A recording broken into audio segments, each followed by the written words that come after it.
Welcome to Bullies, Wimps, and Poverty Pimps, a bi-weekly podcast with me, Dr. Kish Cumi Price.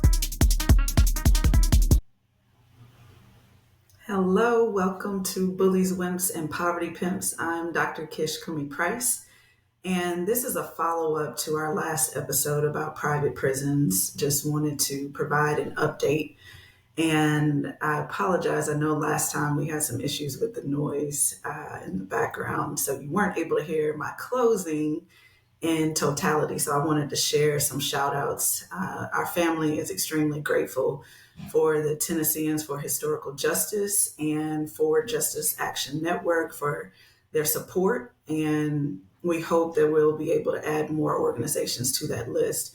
Now, I did share that we had reached out to a legislator to get some more information, and that legislator had reached out to the warden.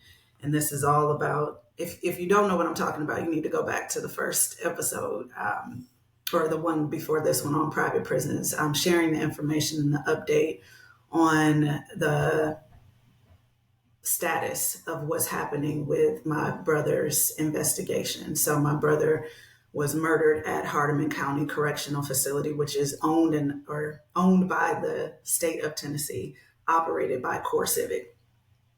And we just found out yesterday that the warden for the Hardeman County Correctional Facility is no longer working at that facility. He stepped down or was fired or moved on to another one. I think at this point we realized that they just kind of moved them around. But there's been a change in leadership, and that could be why we haven't heard anything back from some of the other folks that said that they would put us in touch with this warden, and that hasn't happened. We never even heard from the warden at all regarding my brother's death. I should say that, well, I won't give specifics about what the medical report revealed, but essentially my brother was murdered, stabbed by several men in the prison.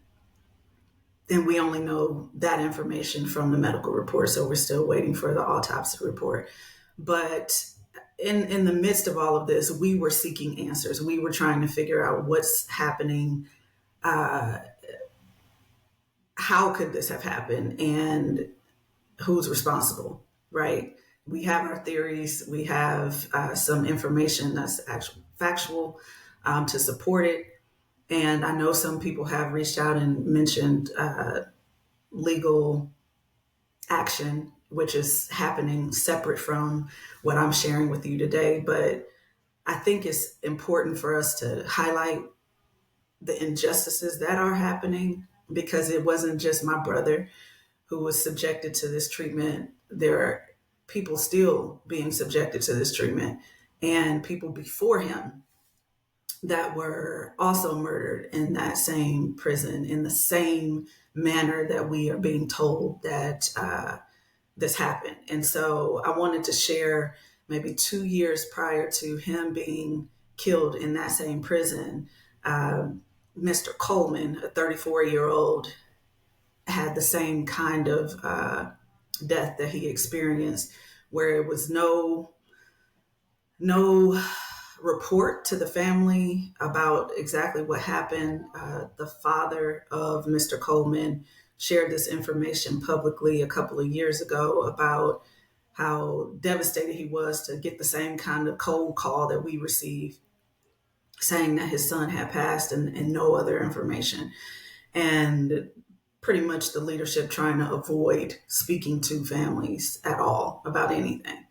And so I wanted to highlight today just what is actually happening, not just at Hardeman County Correctional, not just with CoreCivic facilities that are operated by CoreCivic, but private prisons in general. What is going on? Why is this a common phenomenon? What is allowing this to happen and going unchecked? And before I get into some of those elements, I did want to share, y'all, it is beyond crazy to think about how much money goes into this operation. So I wanted to share some highlights on that in regards to budget. So CoreCivic which has 4 prisons in Tennessee. They have several throughout the United States, but 4 in Tennessee. They are essentially at $244.5 million that they're receiving to operate 4 prisons in Tennessee. Unsuccessfully, of course. I mean, to talk about the mismanagement, I think I shared, I don't know if you were able to hear last time, but the Department of Justice has an investigation against one of those facilities, Trousdale Turner, which is located outside of Nashville, but outside of Nashville in that area. But it is ridiculous to think that they are receiving $244.5 million to basically create death boxes. Like, there's not even a desire to have humane treatment of the people who are incarcerated in these facilities. And I'm saying that because the ones that are operated by the Tennessee Department of Corrections, not by this private prison operator, yeah, those are mismanaged as well, but not to the degree of the ones that are being paid $244.5 million to do what they're doing, right? The other piece of this is they're not even sharing, they're trying to say or blame it on, staff turnover, high staff turnover, but they're not sharing publicly because they're a private company, right? So they don't have to share publicly how much they are paying their employees. They're not sharing that information. So it makes it really difficult for anybody stepping into one of those jobs to do it effectively if they know that they are not going to be supported, meaning they don't have enough team members to do the job. They're outnumbered.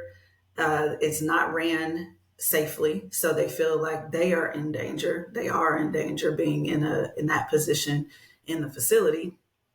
And the leadership really doesn't care, right? They don't care. They just, bottom line, they want the money. And so it is sickening because we just saw where they asked for an additional, well, actually, the commissioner, Frank Strada, he's the commissioner of the Tennessee Department of Correction. He asked for an additional $6.8 million for this company to continue doing what they're doing, right? And they have been penalized. They have to pay penalty fees when they are out of code or conduct and expectations when they do these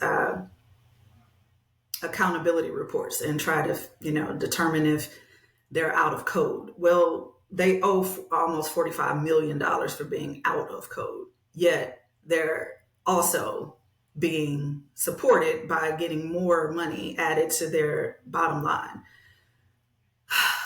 Okay, I'm just going to breathe for a minute because I'm getting worked up and I'm trying to be present and share this information. But it is highly annoying to know that this is happening at the scale that it's happening at. And as I speak, that there are people who are incarcerated who fear for their lives. And that's pretty much what we gathered from what was happening with my brother is just, and my brother, let's be honest about the situation. Anybody who knew my brother knew that he was a soldier. Like, he was not somebody who was living in constant fear of anything, right? He just carried that sense of purpose and confidence with him. And because he was a believer, and in so doing, you still reach a moment in time where you start to realize, wait a minute, something's off here. Like, this isn't just about living in an imprisoned condition or state. This is about allowing people to behave in animalistic ways because you're creating the culture and environment to incite that. And that's what we know and believe has happened here. And that's from his own account before he died, and from those that we're hearing from that knew him and knew what happened there and are still suffering under these conditions. So just to share some of these elements that may be helpful for you to understand a little bit about why this is important. We're talking about pure mismanagement of facilities, right? Safety concerns, not a concern. Okay. And what I mean by that, this particular facility that my brother was at was a medium security facility. And so they were allowed to, have time that others may not have had in, if it was a max security, but they were able to have some luxuries, if you will, that, and I'm saying that I like this laughable, even call it luxuries, but when you see, kind of what they were subjected to. But when I say that, I'm saying maybe extra time out of their pods, or, being able to have access to certain things that they normally wouldn't have access to.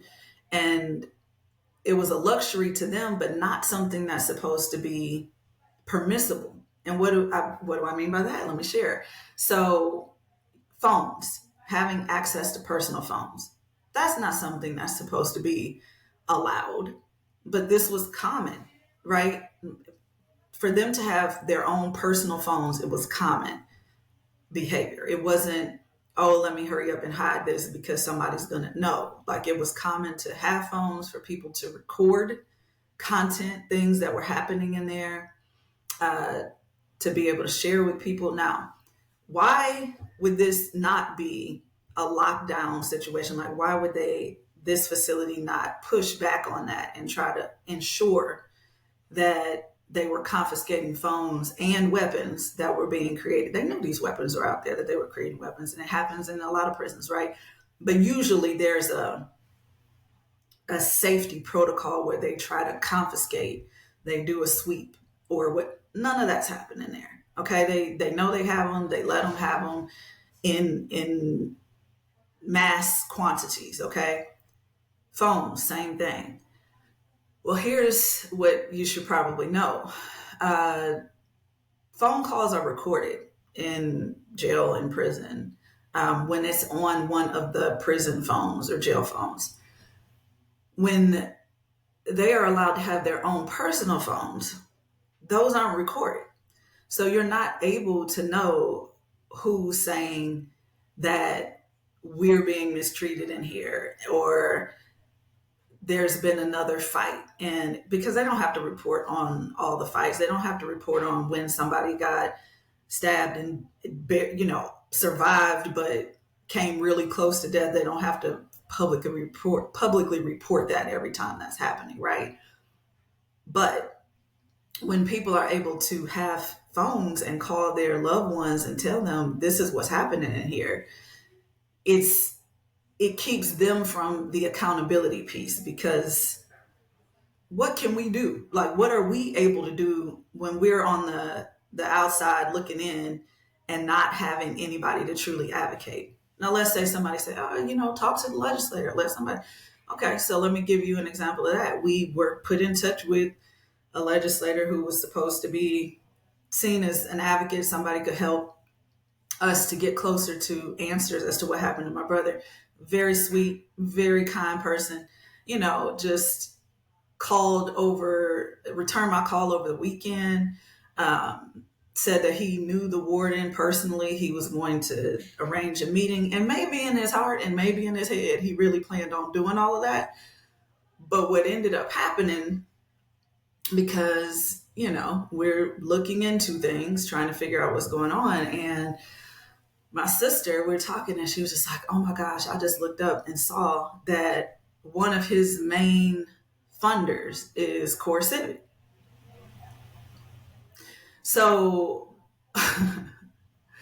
okay, you get the point, right? And if you don't, let me connect the dots for you real quick. So, how are you going to help me find answers, seek answers for my brother's death and what happened, and trying to get some kind of justice so that this doesn't happen to somebody else, when the very people that I'm coming for are lining your pockets? Like, how are you supporting the people when that's the norm? That's what's happening. Like, one of your major contributors is the actual entity that we have a problem with, that we're trying to seek change with. That's what we're dealing with. That is what we're dealing with on a large scale. And so I'm trying to, I normally like to have some kind of bright, light about this. And I will say that we know that we're not defeated in anything, but this is a gut punch when you keep coming up against this stuff, like everywhere in every system is this. It's like even the people who are supposed to be advocating for aren't. Like, it's sick. It is sick. So lack of accountability. That's what's happening as well, right? So if we say, hey, Core Civic, or no, let's just back it on down to Hardeman County Correctional Facility. Hey, Hardeman County, we need to get some answers. We need somebody to tell us what's going on. Let's say we got that meeting with the warden. We talk to the warden and we say, hey, what's going on? Like, and mind you, the warden is at the time, Black male, had been at another core civic facility before he came to that one, like a month. He literally got there a month before my brother was killed, and now he's gone. The warden just, like I said, got fired or whatever, so he's not there anymore. So if we got that meeting and we talked to him, had the opportunity to ask questions to figure out what happened, I do believe that never would have happened, because he would have, said, hey, well, it's the Tennessee Department of Corrections facility and the Tennessee Bureau of Investigation. They're doing an investigation and we can't really talk to you all about it. Okay, so no accountability there. They're not going to tell us anything. Tennessee Department of Corrections is handling it. It's in their hands.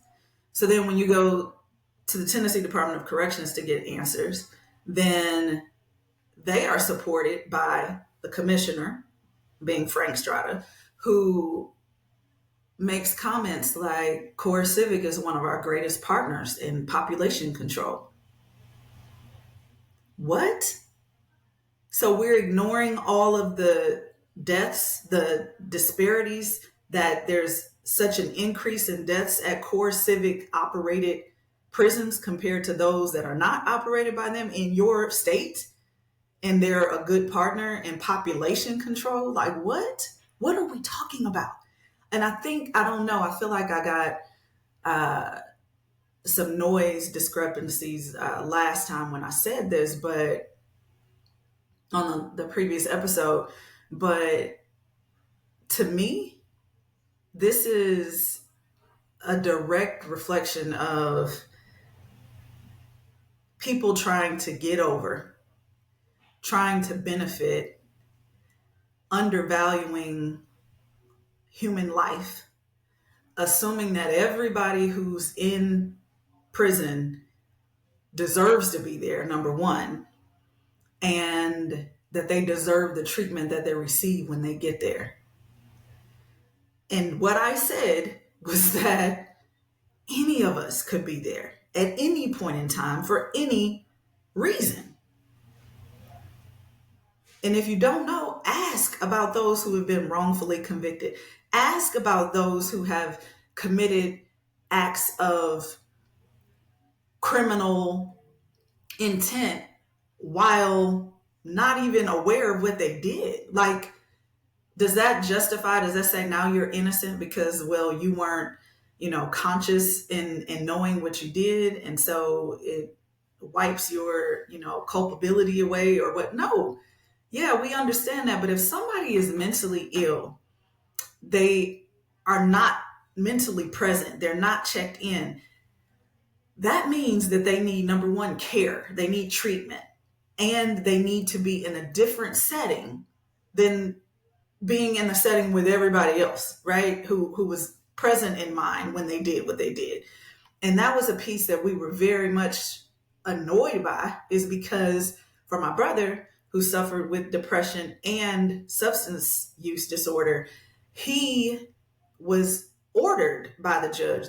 Within the decree, the judge recommended that he attend or finish out his sentence at the Berry Special Needs, which is a facility that is supposed to be equipped to deal with people who have mental health needs, and they can provide the treatment there.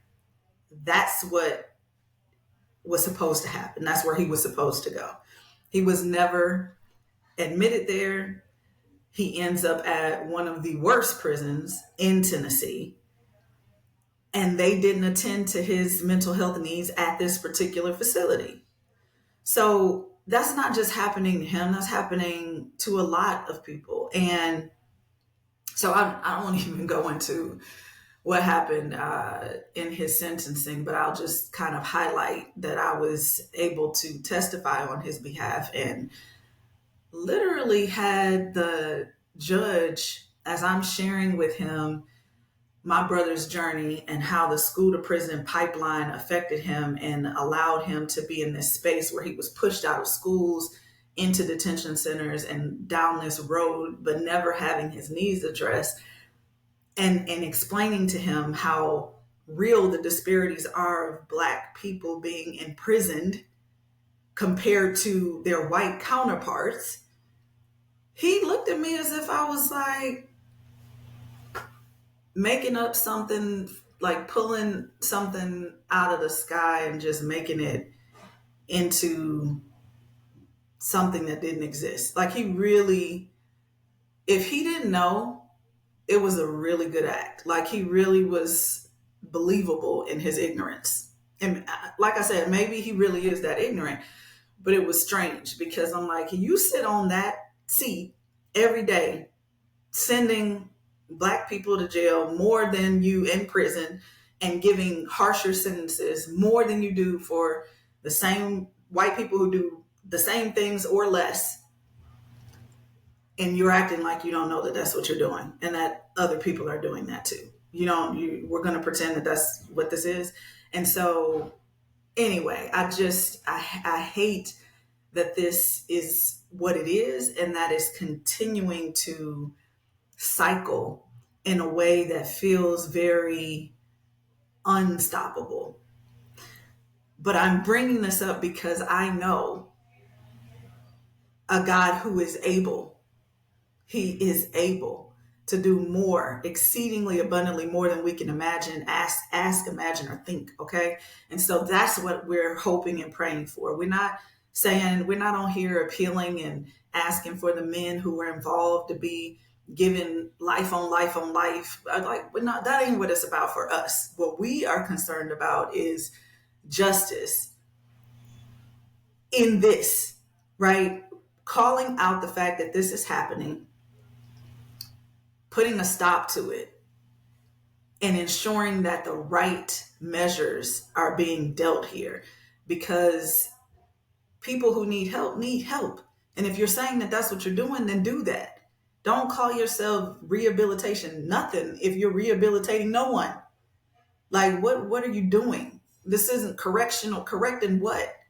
That this is not the plan. Your plan is to get as many people, Black and brown people. This is what, and I say this, listen, if you're listening and you don't understand what I'm saying, look into it, do the research, and you'll see that this is what it is. It is a plot, a ploy to get more Black and brown people incarcerated. And then once they're incarcerated, it really doesn't matter what happens after that, right? Because, well, you're there. That's the treatment that you get no, it's not.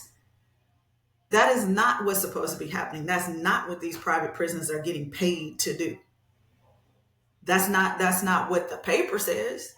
That's not what the agreement, the contract says. So hold them to that agreement. And if not, they're not doing what they're supposed to do, then they should not have that agreement. They shouldn't have the contract. It does not need to be given to them. They don't get money for creating death boxes. That's not what should be happening, but it's happening, and it's being allowed, it's being permitted because there's an agenda under the agenda. Okay. So just keep that in mind. And I know people are differ in this, right? There are some people who are sitting on the side of being elated because somebody is behind bars that hurt your loved ones or hurt you. And you don't, you know, you don't want to see them back in society because you're concerned about what they may do. And I get that. We're not saying nobody needs to be in prison. We're talking about what happens. Number one, how they're getting there. Is the sentence in agreement with and alignment with what actually happened?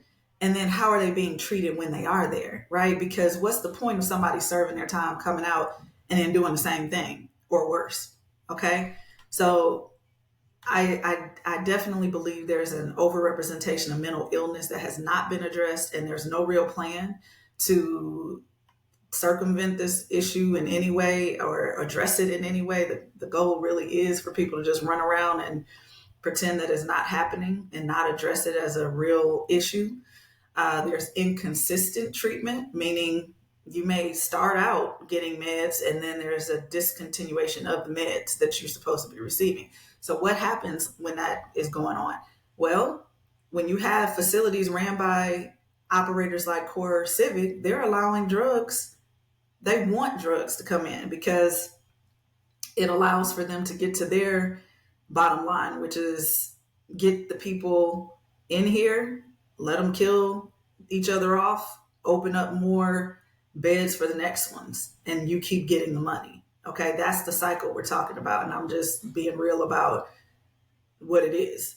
There's also the sense that there's human rights violations happening here left and right. And I mean, I've talked about a few, but just because you're in prison doesn't mean that you don't have human rights, that you should be in a place. And there's several stories, you can look them up, right? From people who have been in prison at that particular facility and others owned by Core Civic.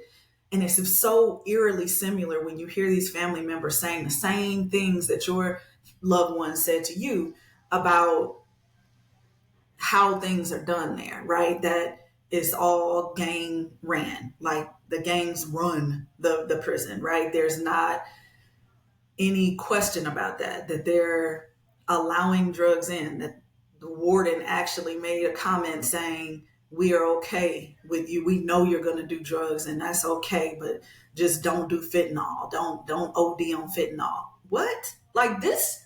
And this is stuff we're hearing from people in there telling us that.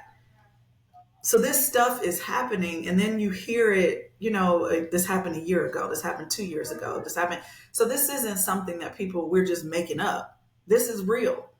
False cost savings, that's another element. So if private prisons are trying to claim that they're helping to save the state money, is that really happening, right? You can check studies that actually show that they are more expensive because of the hidden costs and the inefficiencies, because they're not actually doing what they're being paid to do. So that's a joke. Public health costs. We talk about how they are neglecting the mental health care in the prisons. They're also increasing recidivism and the community health burden because of the system that continues to play out. This really what we're looking at is a profit-driven model. The bottom line is they want more money, they want to spend less, and it's more money in their pockets, right? And so when you start to look at the fact that that's the goal, and then you have all these shareholders that are actually legislators, or they're getting money, their campaigns funded by these organizations, it's a joke. Like it is to them, they just see it as an investment, that they see it as an opportunity for them to make money. So we do have a moral responsibility to call this out, to be in support of dismantling these systems that are not serving us well. And when I say us, I'm talking about the collective us as a community, because at any point in time, like I said, one of us could be there. And I did say, and I don't know why the sound just decided to drop out when I said this, but the president of the United States of America, the current sitting president of the United States of America, could be in prison right now. And at that point in time, he would be concerned about the conditions. If he was sentenced and had to do time at one of these facilities owned and operated by Core Civic, he would have a problem with it, right?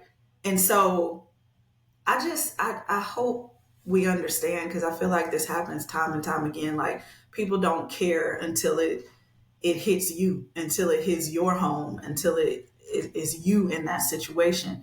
And what I'm saying is, we have to be alert and do the things we can do for our loved ones that are already experiencing this, and for those that are to come, and even maybe you. It might be you. So, like, that advocacy, that desire to get things right, better, improve for somebody is huge. And if you call yourself a Christian, I'm going to end it on this note. If you call yourself a Christian, or let's just say you call yourself a good person, and you can't understand why this is important, and when Jesus said that when you do this for the least of these, when he said, you gave me water, when I was hungry, you gave me food. When I was thirsty, you gave me water. When I was hurting, you came to see me. Like, when I was in prison, you came. Who is he talking about? He's like, if you did that for anybody else, you did it for me. If you did that for somebody else, for the least of these, you did it for me. So the work that we call ourselves doing, that people are like all comfy and cozy in your churches, drinking your lattes and whatever, like, just know God sees you. He sees you. And he knows when he's calling you to do a thing and when you're rejecting it. He knows when he's calling you to drop the scales off of your eyes and you're like, nah, I want to stay blind. He sees you when he's saying, I need you to open your ears and listen and receive this knowledge. And you're like, nah, I'm cool. This doesn't pertain to me. He sees all of that. And you will have to deal with that. I know everybody is caught up in their own worlds and trying to just survive or thrive, right? Whatever it is you're trying to do, you are focused and you got a mission. What I am trying to explain is that your mission doesn't end here on earth. There is an afterlife. There's an eternity. If you have an eternal life or eternal death is on you and what you do here. God isn't just calling us to be heavenly minded either. He's not just like, oh, just focus on getting to heaven. We're also supposed to be light and salt on this earth while we're here, to improve conditions, to call out injustices, to make things better for people living here, his people. Okay? So I don't know. I said what I said for today, and I will keep saying what needs to be said and calling these things out. We will share more advocacy options, like to join us in this as we continue to strategize on what needs to be done, how it needs to be done, and moving things forward. But thank you for listening. If you are a loyal listener, I completely just want to thank you from the bottom of my heart, because I've been doing this for a year now for Bullies, Wimps, and Poverty Pimps, and it has been a journey. And I look forward to, like I said, the opportunity to call out by name, right? I've done a lot of calling out of situations and the bad actors and whatever. But sometimes, in order for these demonic forces to truly fall, like, you got to call them out by name. And I haven't done that yet, but I look forward to it because I know the time is coming. But I am so grateful for you all listening. We have over 18 countries globally that tune into this podcast. So I appreciate you. I know everything I talk about is not necessarily similar to what may be happening in your world, but I'm sure you can glean some pieces from it. But I wanted to leave you all with a verse that I think really speaks to what I've been talking about today. But it's Proverbs 18, verse 14. It says, the human spirit can endure a sick body, but who can bear a crushed spirit? So I'm so grateful that my brother is in glory and that he no longer has to deal with a crushed spirit.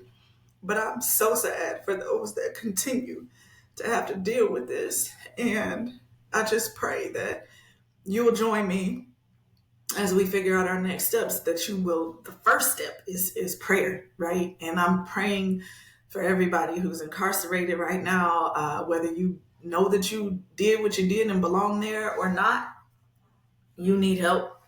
And we are calling on the armies, angel armies, for intervention and for healing and peace and justice. So thank you for joining me. And as I close out, be bold, be courageous, be unpimped. We love you, Clay Andrews. Check out his, I know I'm on a live, so this is afterwards, but check out his video and music on Clay Andrews Music on YouTube. You can see his videos there for some of his music that he's recorded. But I just want to extend a thank you to family, friends, and everybody that's reached out to us. We love you, and stay tuned.